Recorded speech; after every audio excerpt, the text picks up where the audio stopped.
Welcome to Bubbles and Breakdowns, a space designed for you to show up as your beautifully imperfect self, where we dive into the good, the bad, and the bubbly. I'm Katrina. And I'm Ashley. And I'm Monica.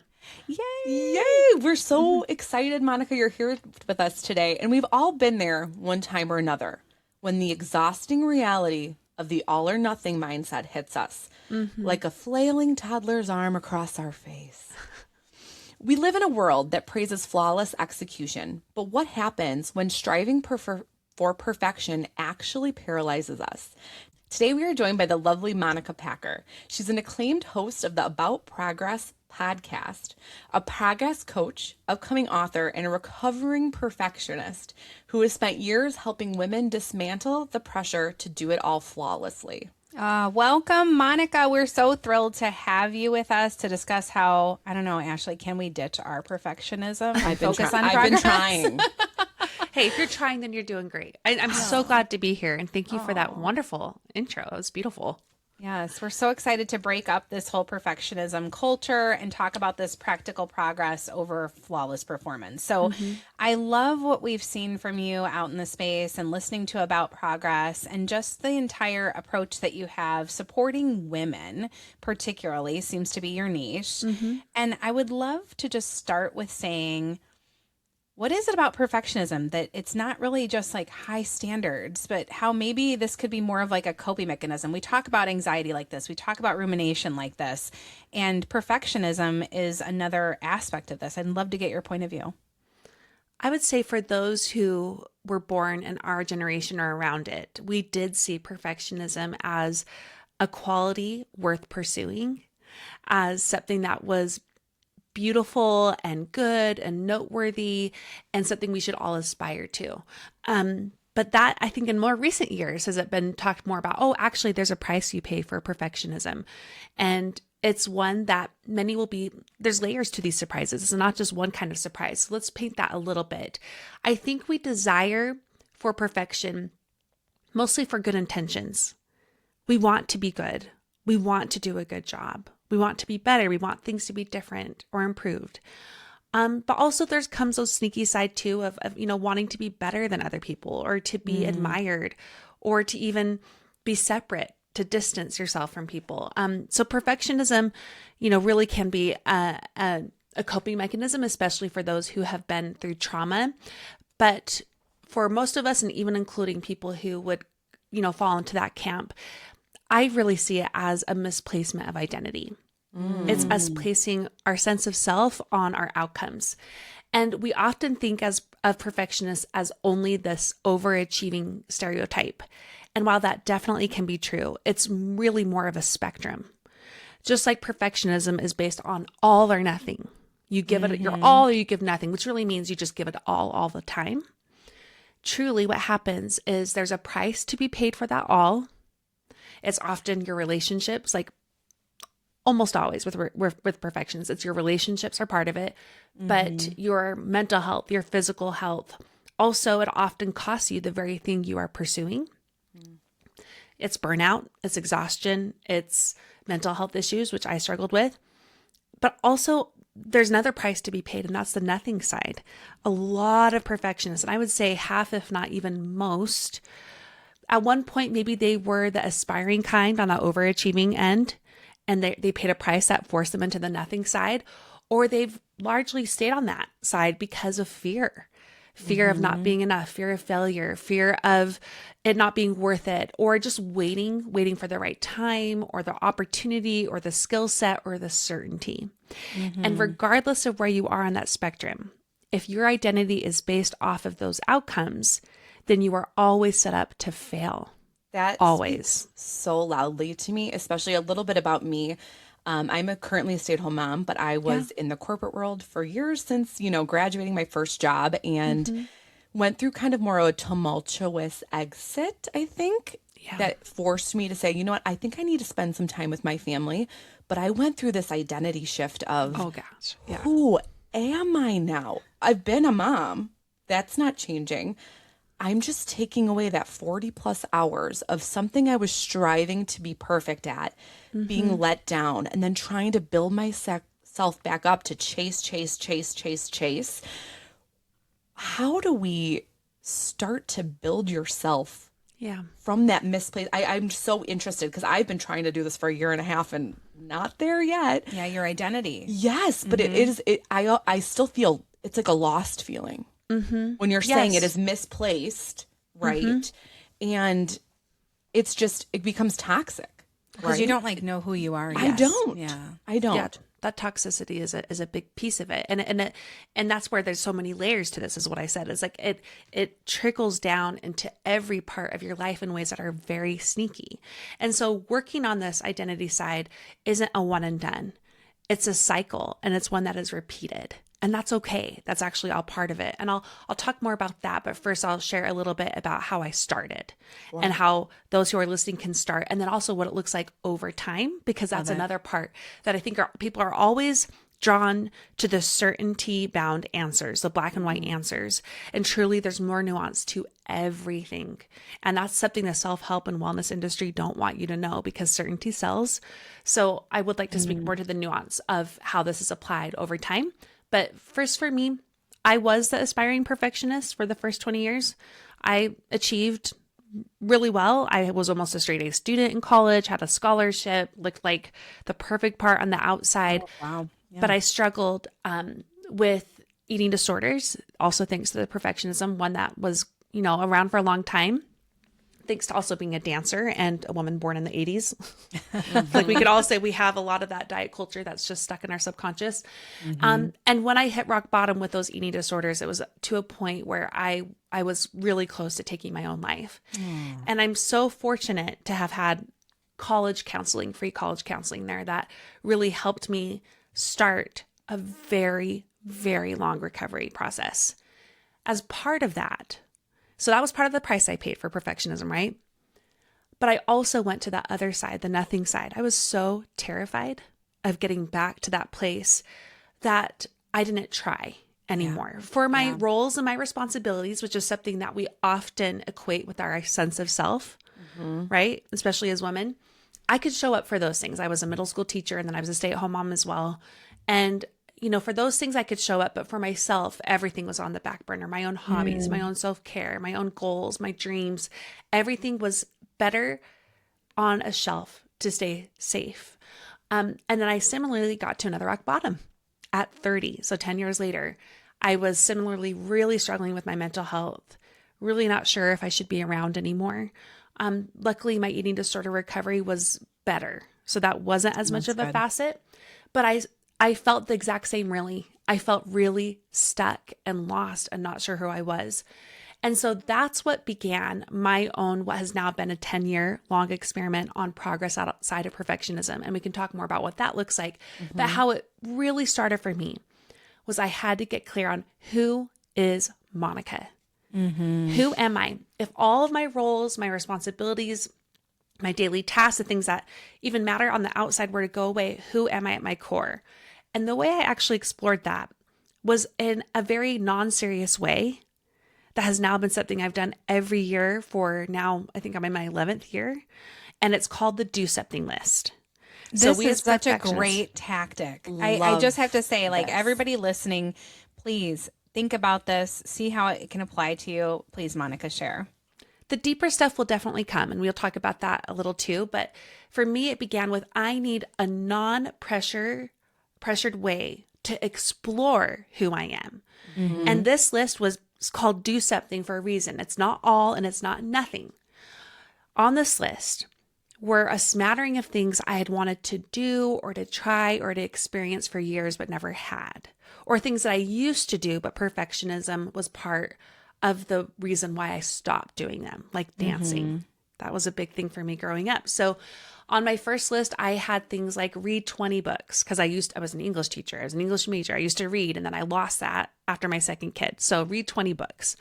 It was try 10 new recipes. I like to put numbers with things. It was go on 5 new hikes, or go to an art gallery because I did an internship at the Smithsonian, and I've never been really to a museum since after that. So it was a lot of things that none of it was newsworthy, headline worthy, But as I was working through my list, not only was I able to explore pieces of me and also feel like, oh, maybe not that. Like that's good. I can let that one go, or this thing I like.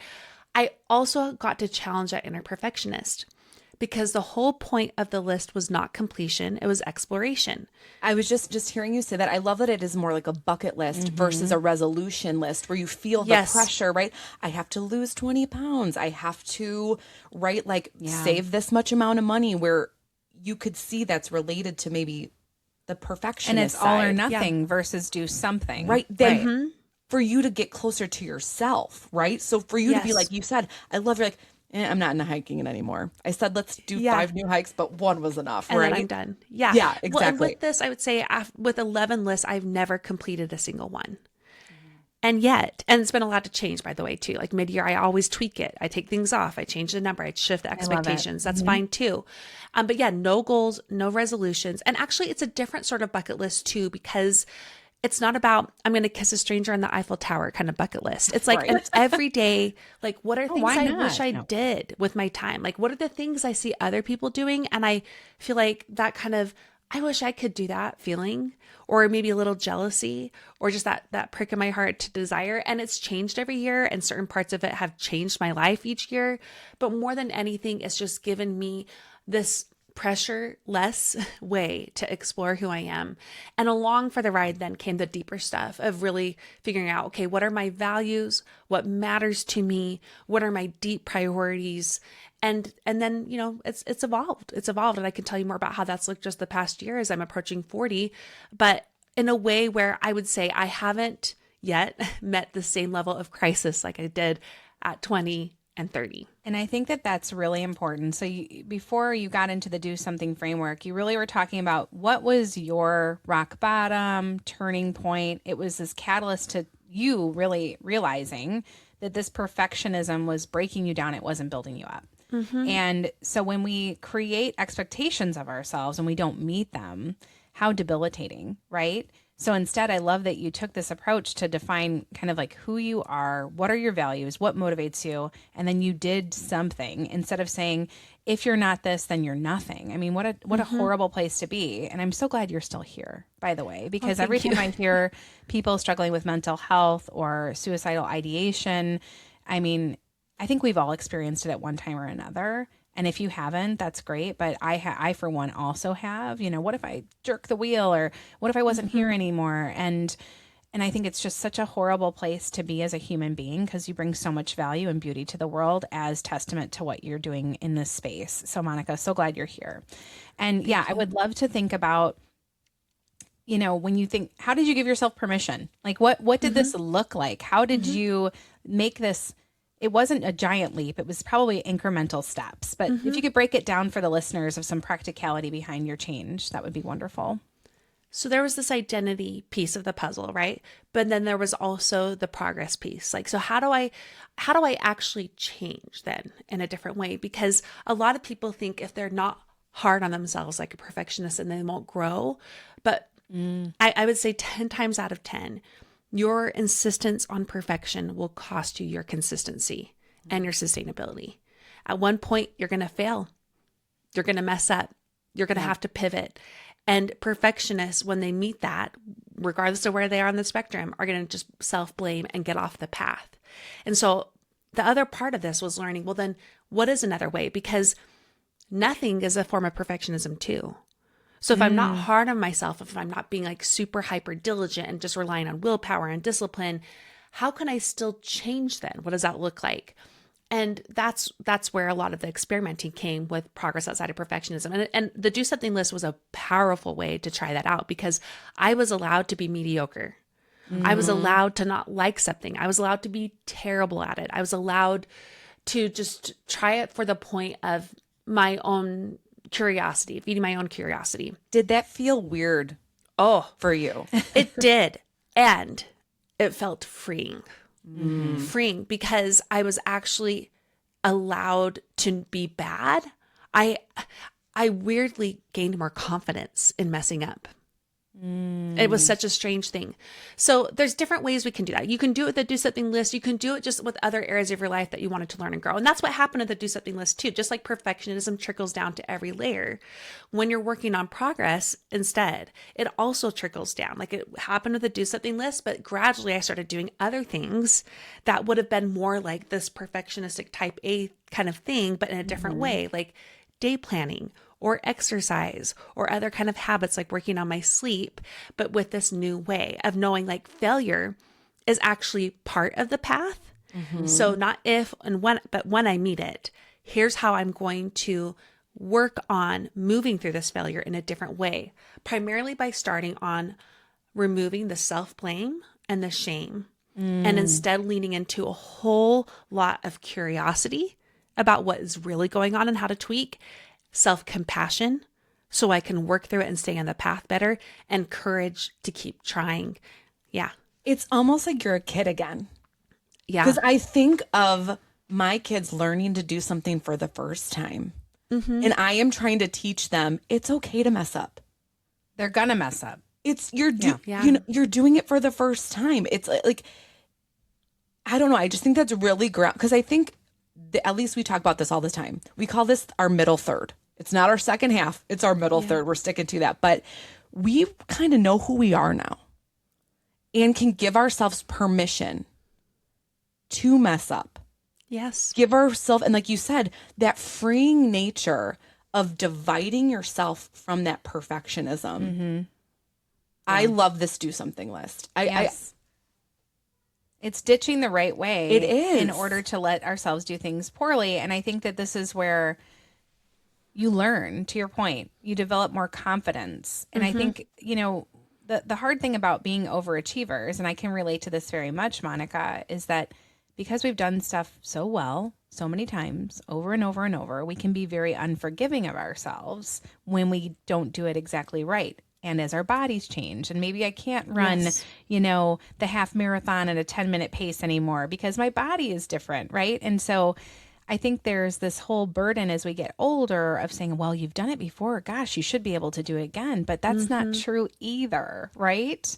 And we have to be okay saying there is no right way, but there is something, you know? Do you want to sit at home or do you want to engage in life? So I love this do something list. I would say I have this do something list without even knowing that I think I had it.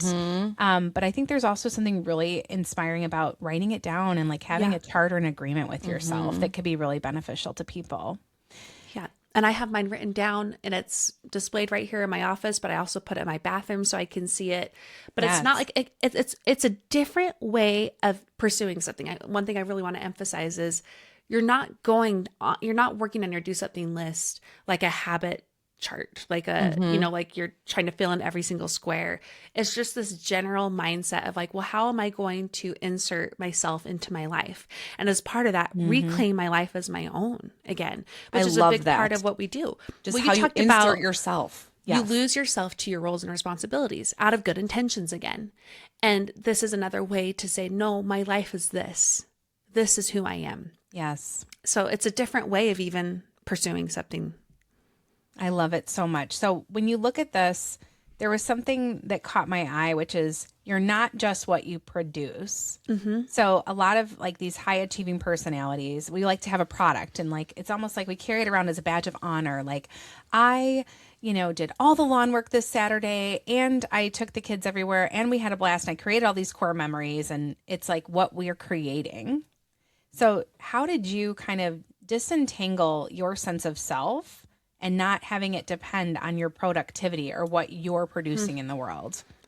Or are you still working on that? Yes, I was going to say this is a layer that kind of struck me over the head a couple of years ago. You know, I'd already been doing this work for 7-8 years. I had my 5th baby. And, you know, you think going into having a kid, especially if you've had one or two, you know what you're doing better. But it was like I had never had a child before. It felt so new. And it had been a 5-year gap between my last two. So that was part of it. But he was also a really hard baby. I'd had a terrible pregnancy. The recovery was so much harder. I was older. It was a geriatric pregnancy. There was so much of it that was new. And the hardest part was the productivity piece for me.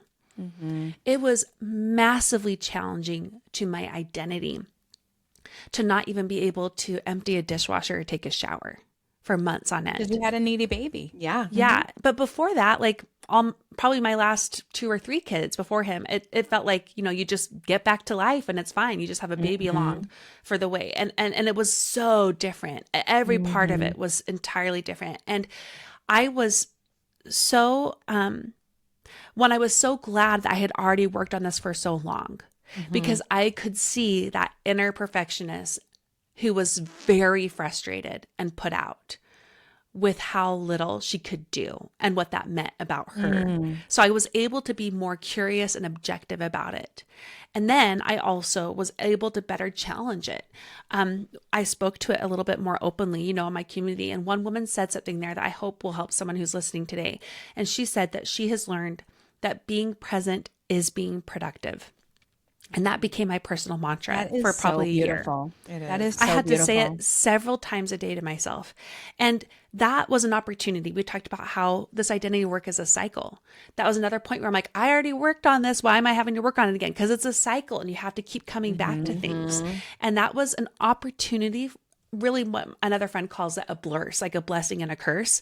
It was a blurse for me because I was able to, again, challenge that part of me that sneakily was placing my identity on my outcomes, on my productivity, because I usually am a productive powerhouse. Like that's who you are. I've always been. It's who I've always been.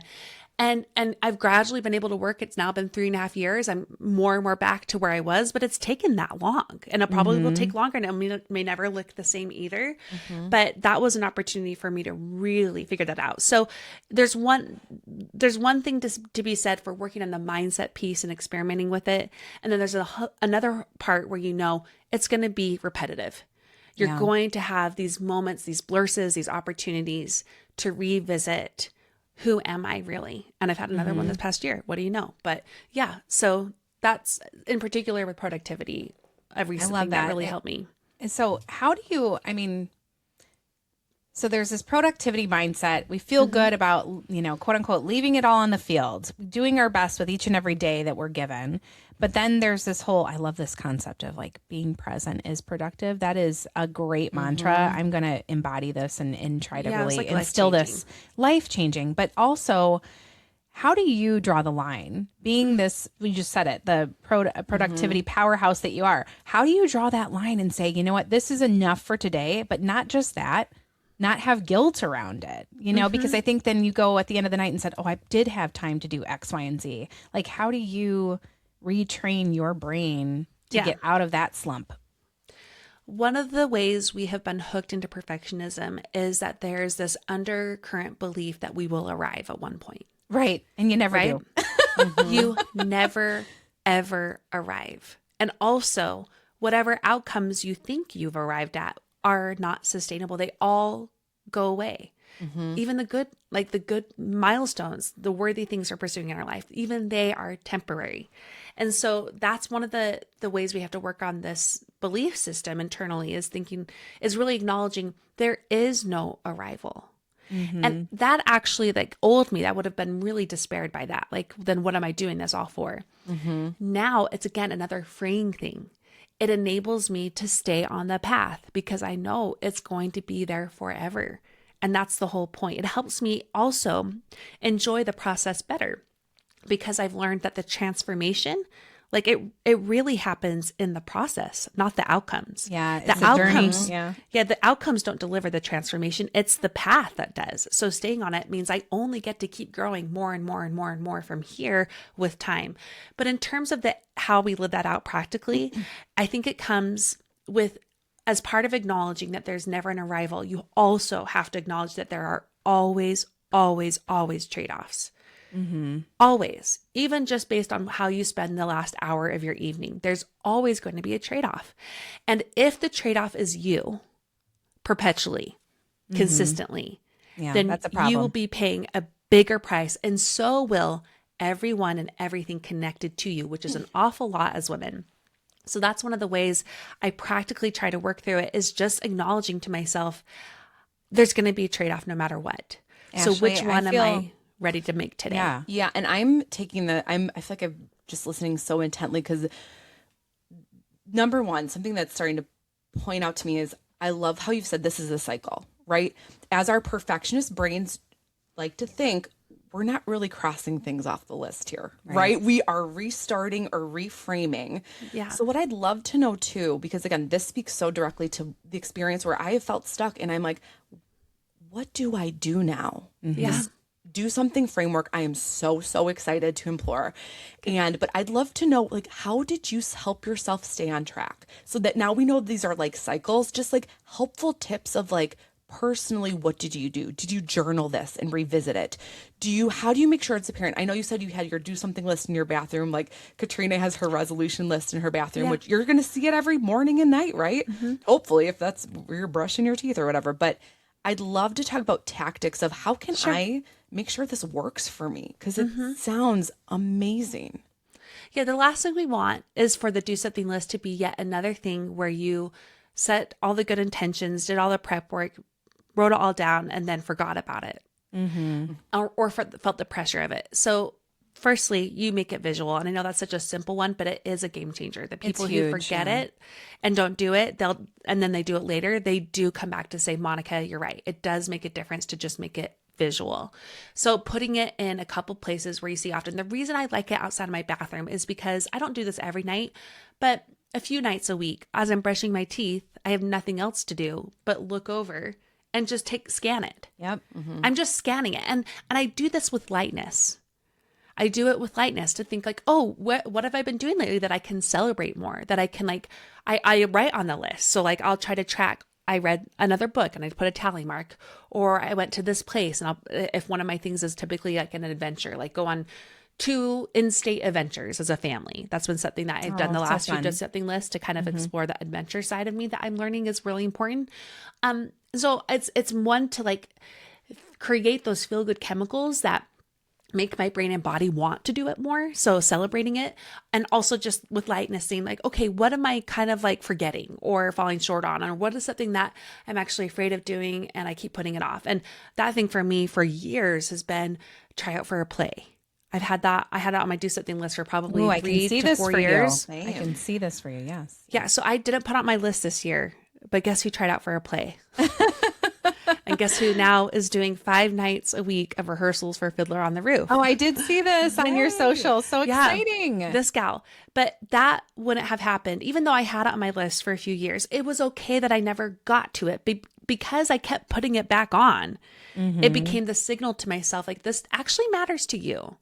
And also there's some bigger fears at play here. And I'm so glad I can tell you more about that, but I'm so glad I, tried out.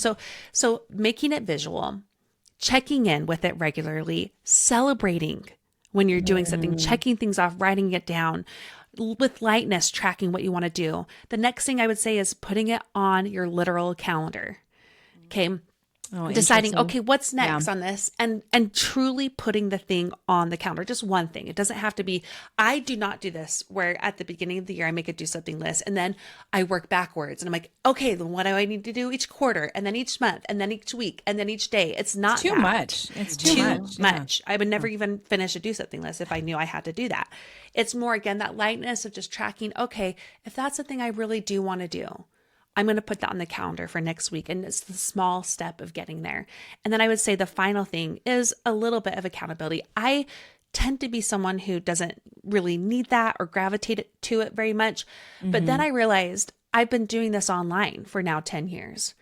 And when I share about it on my stories or I do a reel, that is a form of accountability. Yes, it's in the universe. It has in many ways pushed me to prioritize it better. So find accountability buddy, or just share it on your own Instagram stories. It doesn't matter if you don't have a public account, like your friends are going to be doing it too, or watching and wanting to know more about it. So a little bit of accountability does help too. But again, not in our typical way that we pursue goals. It's different. Again, the lightness really matters, the playfulness. That is what is resonating with me, is the lightness that you kept saying, with lightness, being lightful about it. And what I'm hearing in that, and what resonated with me, Monica and Ash, was that you had mentioned children and how when they're learning something the first time, how gentle we are with them, right? That lightness of like, this is your first time, let it roll off your back, or You could be bad. you can be bad at it. Don't worry about it. And it's almost as though we're treating ourselves with that same care and tenderness and lightness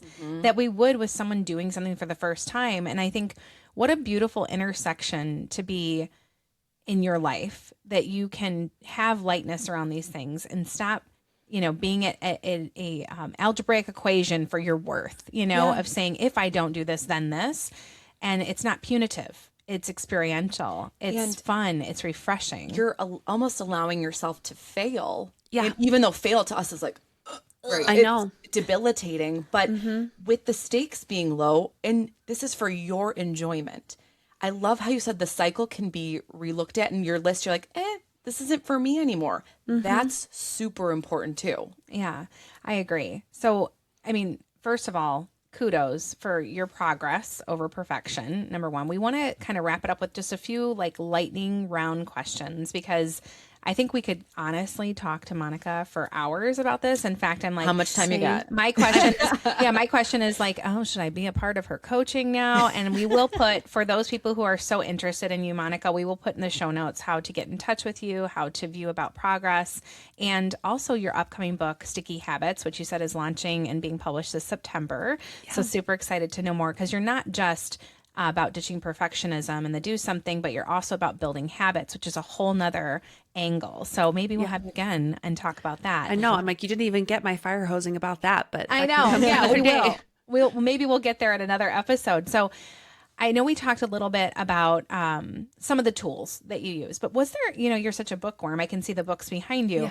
Was there a particular book or books that has really kind of inspired you along your path and journey to ditching perfectionism that maybe could be a good read for some of our listeners? I mean, I think we all know The Gifts of Imperfection by Brene Brown. I did find that instructive. I will say it hasn't been a surprising amount of self-help books. It's been more about these memoirs, like people who are really on, I hate the bachelor word, but journey of, figuring out who am I, who've had this like catalyst moment of having to reckon with their identity. Like, is it one, the one by Paul, gosh, I'm forgetting his name. Oh, sorry for the hitting the desk. Hold on. It's up there. Let me hurry and check. Not Paul Neruda. Oh, yes. When breath becomes air. Oh, I've heard of this one. Yeah, really good one. I know another classic, Eat, Pray, Love, which we can't go on Eat, Pray, Love journeys. We can't do it. But, there's a different part of that, which I love the exploration piece. But honestly, I love memoirs for that reason, is because like we actually get this like messy middle of what it looks like to change.